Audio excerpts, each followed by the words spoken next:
Gable Steveson, he's had a couple fights already. Just your thoughts on Gable, his progression. He was on with Ariel and basically said, I'm probably going to just stay focused on MMA and not kind of go back and forth from wrestling to UFC fighting. What do you think about that tactic and just overall Gable as a prospect in MMA?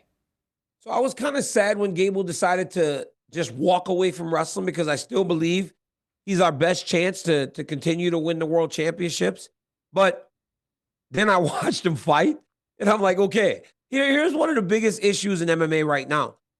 We have no Americans in the top 10 pound for pound. That's, to me, the craziest thing in the world. We have one American champion. That's Kayla Harrison. We need the American wrestler to get back into fighting. Because if the American wrestler gets back into fighting, then we have a chance. Because the American wrestler was myself, Henry Cejudo, John Jones, Colby Covington, Kamaru Usman. All of us were American wrestlers, and everybody became champion. We're not getting these guys fighting anymore. And because of that, you're starting to see the profile of the Americans start to fade. But then you get a guy like Gable Steveson. You get a guy like Bo Nickal. And then the prospects of returning back to that golden era of the wrestler and fighting becomes possible. So for Gable, I love that he's committed. Because not only can he wrestle if he needs to, he is now showing an ability or a lack of fear in terms of fighting. He fought in a thing where he just had to strike. They took away his greatest tool, and he signed up for it. And to me, that tells me that his mindset is of a fighter, and that's what you need first and foremost. And obviously he's linked. He's being coached and trained by John Jones. You two are linked forever now. Your thoughts on John as a potential coach and leader for Gable?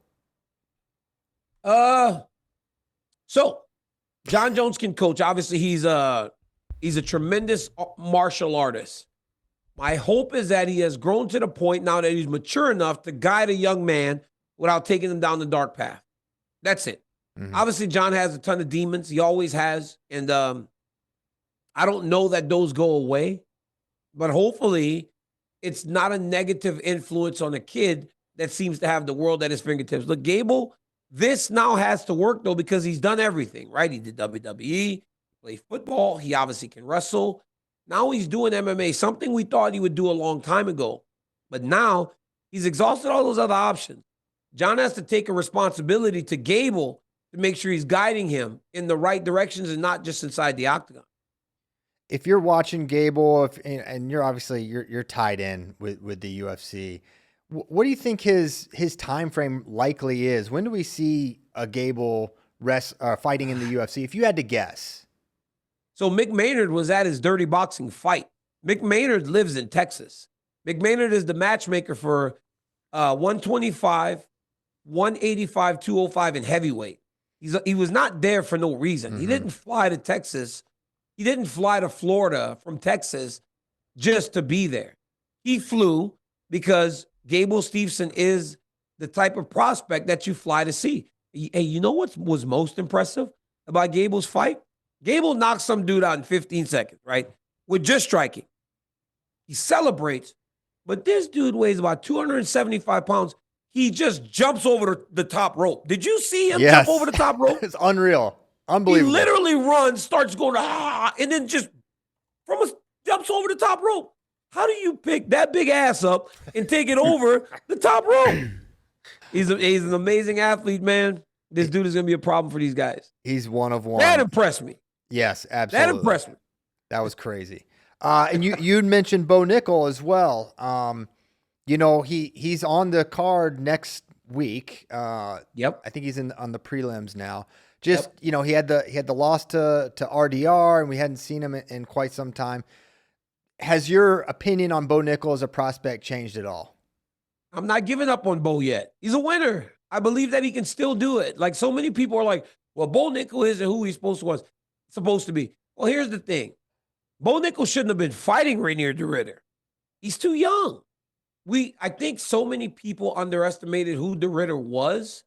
And because Bo had so much success so early, they didn't recognize that he was in there with a guy that was a champion in ONE FC in 2 divisions, who had won over 20 fights. When you really look at it for what it is and you look at it fairly, Bo was supposed to lose. our view was skewed and our opinions were skewed because he was fighting a level of competition that wasn't at that level. And he got in there over his head. But the only reason he got that opportunity was because he looked so fantastic before. Right. But it's not like Rainier the Ritter hasn't just beaten just about anyone. I mean, he beat Robert Whittaker. Robert Whittaker is one of the greatest middleweight champions of this last generation. And he beat him. That's how good Rainier the Ritter is. So, yeah, I'm not giving up on Bo Nickal. Outside, until Gable Steveson just came, I believe that Bo Nickal was still our greatest chance at an American champion. I think he's second now to Gable Steveson, but still has a big future in mixed martial arts. No question. And for, everyone listening to the show has probably wrestled in matches, but fighting, being in a fight, the experience, how essential is getting 10, 12, 15 fights? You can get 50 matches in a season, but that experience of just getting that time in the cage, how essential is that for a fighter's development? It's the best. I mean, there's nothing like preparation through the fire, right? Like I started fighting and I think I had won 7 fights when I fought my first guy that had fought for a UFC championship. And I think that was Jeff Munson. And then I beat Josh Barnett when I was 9-0. We are lucky to have experienced wrestling at the highest level because it prepares you. But even Bo, right, for as good as he was as an NCAA champion, he never got to deal with the pressure of an even higher level. And so when things start to go bad, you got to know how to operate in the bad. Whereas when you're a guy that wins as much as Bo does, and he goes to the World Championships at U23 and he gets a medal, and even if you don't win the whole tournament, you're still finding a lot of success. But what happens when it goes all the way south? We had to deal with that, like at the Olympic level. So Henry Cejudo winning a world title didn't surprise me. Henry Cejudo being so good so early didn't surprise me because those experiences from 2007, where he loses his first match and he's the worst guy in the bracket, to 12 months later, he's an Olympic champion, showed me that he worked through all the bad, and in 12 months, he changed the results so drastically that he went from being the worst in the world to the best in the world. So when Demetrius Johnson finishes him in the first round, and then the next time they fight, Henry beats him, I'm not surprised. People that have success their whole life, when they get dealt like that horrible hand where it goes really bad, it becomes difficult until the next time. Now Bo knows how to deal with that. He's not going to struggle as much as he did last time. Because in the last time, honestly, man, he got beat physically, but that guy broke him down mentally too. And I just know that now if he gets hurt physically, his mind's going to stay with him, and it'll make him much more dangerous. I think he'll be better because of what happened to him in the last fight. Yeah, totally agree with that. Had a question. I got picked on a little bit at the All-Star. I was doing a post-match interview with a Cowboy, Zack Ryder, and he put out his hand to shake my hand, and I didn't see it right away. So someone asked, hey, in light of that, have you ever had what's like your most awkward like post-match interview experience that you've had to go through? Because those things can be kind of tough. I run away. They all try to grab the mic for one other word while I've got the producers in my ear going, get out of there. They're always like, get out of there. Because the person's going long. It's a lot of the Brazilians. You have like, I ask the question. I give it to the translator to repeat the question. Then the person answers. Then the translator repeats the answer. And it's like, you get like 1 or 2 questions. And then the person's like chasing you out of the octagon, grabbing at you. And I'm like, kind of like giving them the cold shoulder. That's terrible. I also had a bad handshake with, was it Jared Cannonier or I don't know who it was, but I had one of the black fighters.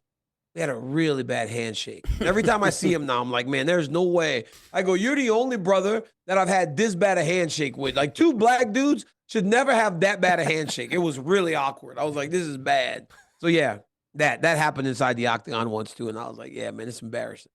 That's hilarious. Okay, I'm glad I'm glad if it can happen to the best. Well, it happens. I don't feel so bad now. You know what's the worst thing is when you go out there, Christian, and you know there's one question you have to ask, and then you don't, and you sit down and you go, why didn't I just ask this one? That's the one that bothers me the most. 100%. I have definitely experienced. Like, why didn't I ask that? I hope I don't have one of those after you sign off, Daniel, because then I'll be regretting it. It's a special opportunity, and really appreciate you All coming good. on here, man. It's great. Okay, fellas, any questions from the chat? Yeah, Zach's chomping at the bit here. I had one. No, Keith Gothard in the chat mentioned that you and Chael talked about Carter Sarachi coming to train Yes. with you. Can you Yes. tell us a little bit more about that? So I have a team now. I started a fight team. It's called the Academy Fight Club. So I have my Daniel Cormier Wrestling Academy, and I started an Academy Fight Club where I'm training pro MMA fighters. And Chris Pendleton, head coach at Oregon State, threw me and Carter Starachi on a group message because Carter has shown some interest in fighting, and he has for a long time. So I'm excited about Carter getting out here and putting him in front of guys. I've got like 3 or 4 young wrestlers right now that are training. They're struggling a little bit, but it'll come. I know it's hard, right? Because 2 months into my career, I got my nose broken by Cain Velasquez. So it's a matter of getting those guys in there with these pros. And as long as they can get through the early part of their career where things don't go so well, they'll be champions. DC, you were talking, you want more wrestlers, to go the MMA route, kind of like your generation did. Now, for a guy like Carter, who has a legitimate shot at making an Olympic team in 2028, but has been like, I want to be a UFC champion one day. Would you recommend, hey, stick out, try and achieve those Olympic dreams for a couple of years, or you need to get a head start on your MMA training?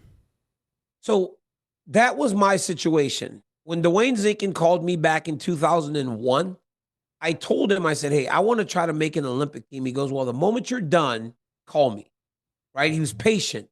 And I made those 2 Olympic teams, and then I called him as soon as I retired. I would say cross-train in MMA, do some jiu-jitsu when you have your off days, and do some striking just to train, and it worked. But I think Carter's in a bit of a unique situation here because, and it's not a good situation. I think he has some issues he's dealing with, or is that Aaron Brooks? Which one of those guys is dealing with those?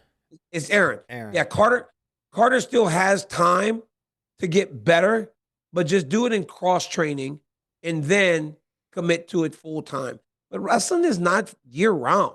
So if Carter comes out and he has a week and he spends it out here with me and I'm training them and showing them the basics of fighting, great for Carter. Take that home, have somebody hold the pads, repeat some combinations, or jump on the bag and just punch. And then when you come back to me for another week, there you go, Carter, I'm going to work with you. And then we'll work closely with him to make sure that he is doing everything he needs to get better. Because there's a few things that he will do naturally. And there are things that we're going to have to teach him. But yeah, I'm excited about the prospects of working with a guy like that. That's the type of guy that I can tell the UFC, he'll be a world champion. Just give me the time and to work with him, and then we'll get you an American guy that can beat just about anyone. Yeah, Strachey's work ethic is unmatched. Yeah, he's the man. The other question I had for you, do you ever just kind of wish you were maybe more athletic? Oh my god! Oh, did you see that? These kids, that was crazy, bro. It was crazy. It's these trendy things, man. It is like, bro, I can't help. I don't know what I'm doing, but like I'm an old bro. I'm like, they got you. I'm You not fell grumpy. right in. I did. I'm not grumpy, but I'm like the old dude that people mess with, and I go viral for something I don't want to go viral for. It's like I got in trouble for Tom Aspinall because I'm whispering to him about something, and then the girl comes up to me and goes, "You ever wish you were athletic?" I'm like, "Are you kidding me?" Like a 21-year-old kid, Roll the tape. Yeah, roll the tape. Roll the tape. How many highlights do you want? Yeah, exactly. Yeah. And then Hamzat's picking you up, Hey, I had to tell Hamza, I'm like, you guys got to stop picking me up, No. man. I'm not that little dude. I'm not Hezbollah, man. Y'all can't just be carrying me. What about when Khabib and them be carrying Hezbollah? Yeah. He's like 22 years old. I'm like carrying him on his hip. like a baby. Yeah. No, definitely not. A quick question. Yeah. This is a wrestler that's in MMA, another cowboy, but are you keeping tabs on Jacoby Smith? I know he's a big prospect. Oh. Yeah, we actually manage Jacoby Smith, me and Bob Cook and Dwayne Zinkin. So yeah, Jacoby Smith, Kyle Crutchmer, Nick Piccinini, all of our guys. Yeah, Jacoby Smith is the man. He was just out in Vegas a couple months ago, and he was doing something called Future Stars in the UFC. He's another one that is exciting. Yeah. Jacoby Smith was on the radar the moment he walked into the Oklahoma State wrestling room. Zach Esposito sent me a video. He goes, "You got to see this kid. He's so athletic." And Jacoby's just in there doing backflips. But, I mean, he's like flipping through the air and flying. And I was like, yeah, let me keep tabs on Jacoby. And then Crutchmer is literally the best. So he kind of immediately put us in contact with Jacoby and said, take care of him. He's going to be one that's going to be special. Because even when he couldn't fight, he's a fighter. He's not afraid of anything. And I think that he's got a massive future in the UFC. Yeah, he was one Tommy of the most... Gant, too. Tommy Yeah. Gant, too. Yeah. We managed Tommy Gant also, who just got his contract on the Contender Series this year. That's awesome. Love Tommy Gant. He's the man. He's the man. He is the man. Let me tell you something. They are in trouble with Tommy. He don't get tired. No. He went on the Contender Series. And he had to fight a way that he doesn't even fight. Tommy's so methodical that in round 1, you might fight him pretty good. But then in round 2, when you start to get a little tired, Tommy's building. By round 3, you're exhausted. I watched him beat a kid that fought in the UFC when he just was starting. And by the middle of the second round, I heard the kid's coach say to him, if you finish this round, you can stop. Like, but wait, Tommy's the amateur here. Tommy had him gassed, man. He's a stud, bro. I think he's going to be and he's big for 155. Oh, yeah. Who fought at 185 at one point. Now he's fighting at 155. He's going to be a problem, a real problem.